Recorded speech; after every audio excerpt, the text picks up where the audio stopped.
Dr. Fred Hatfield is an impressive guy. He's a powerlifting champion, author, millionaire businessman with a beautiful wife. But he'll tell you his greatest accomplishment is killing his cancer, just in the nick of time. The doctors gave me 3 months to live because of widespread metastatic cancer in my skeletal structure. 3 months. 3 different doctors told me that same thing. It's a horrible, horrible feeling to have someone tell you that the person that you love only has 3 months to live and you're not going to be with him anymore. While Fred was preparing to die, he heard about an anti-cancer diet, also known as metabolic therapy.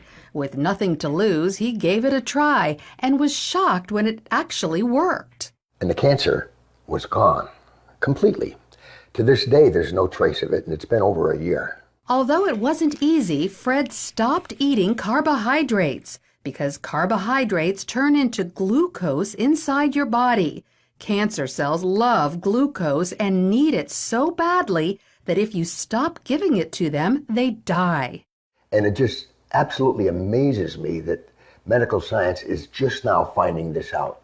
Fred's recovery was not a surprise to Dr. Dominic D'Agostino. His team of scientists at the University of South Florida study metabolic therapy. When they removed carbohydrates from the diets of lab mice, the mice survived highly aggressive metastatic cancer, even better than when they were treated with chemotherapy. We have dramatically increased survival with metabolic therapy. So we think it's important to get this information out. And it's not just lab mice. He's also seen similar success in people, lots of them. I've been in correspondence with a number of people, probably at least a dozen people, and over the last 1.5 to 2 years, and all of them are still alive, so despite the odds. And so this is very encouraging. All cells, including cancer cells, are fueled by glucose. But if you deprive them of glucose, they switch to the alternate fuel ketone bodies, all except cancer cells.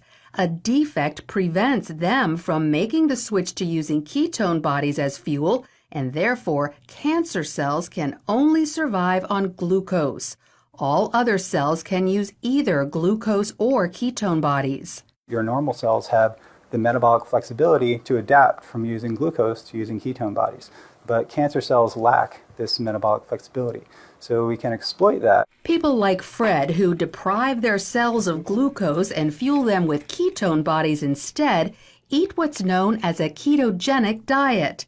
It consists of almost zero carbohydrates, but lots of natural protein and fat. You can go online and there's just cookbooks and, it's clean eating, just very clean eating. None of the sugars, the salts, the trash food. Natural proteins are ones in their original form, but processed meats like cold cuts and hot dogs are off limits because often carbohydrates have been added to them. Natural fats are in their original form, like olive oil, avocados, nuts, and also coconut oil.